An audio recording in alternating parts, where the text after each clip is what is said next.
بسم اللہ الرحمن الرحیم۔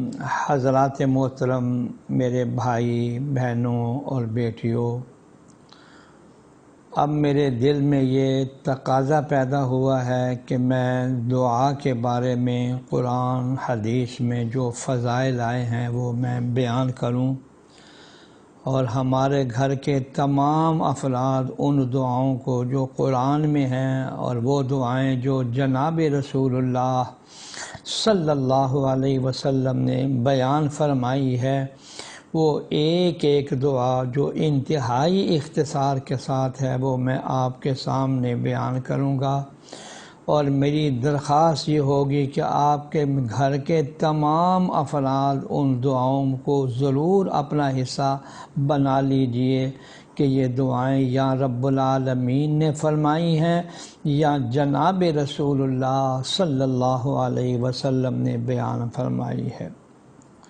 آج میں سب سے پہلے ایک حدیث آپ کے سامنے بیان کرنے لگا ہوں کہ ہماری دعائیں زمین و آسمان کے درمیان لٹکتی رہتی ہیں، یا بعض اوقات جو ہے وہ ٹھکرا دی جاتی ہے، جب تک کہ آپ اس دعا کے شروع میں اور آخر میں صلاۃ و سلام یعنی آپ درود و سلام نہ پڑھیں۔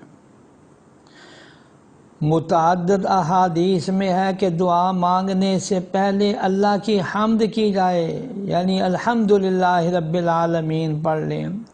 اس کے بعد درود پاک سے دعا شروع کر کے درود شریف ہی پر دعا ختم کی جائے۔ اور دعاؤں کے متعلق متعدد احادیث کے اندر یہ آیا ہے کہ رب العالمین دعاؤں کو قبول فرمانے والے ہیں۔ قرآن میں ہے رب العالمین فرماتے ہیں میں تمہارا رب ہوں اور خالق ہوں، تم مجھ سے دعا مانگو میں تمہاری دعاؤں کو قبول کروں گا۔ اور ایک حدیث میں ہے دعا تمام عبادات کا مغز ہے۔ اس لیے آج میں آغاز کر رہا ہوں قرآن کریم کی پہلی دعا کا جو حضور صلی اللہ علیہ وسلم نے کثرت سے مانگی ہے، وہ آپ سبوں کو یاد ہوگی، اس کو ضرور معمول بنائیے۔ وہ دعا یہ ہے ربنا آتنا فی الدنیا حسنہ وفی الآخرۃ حسنۃ وقنا عذاب النار۔ یا اللہ یہ دعا ہم سبوں کے حق میں قبول فرما، آمین۔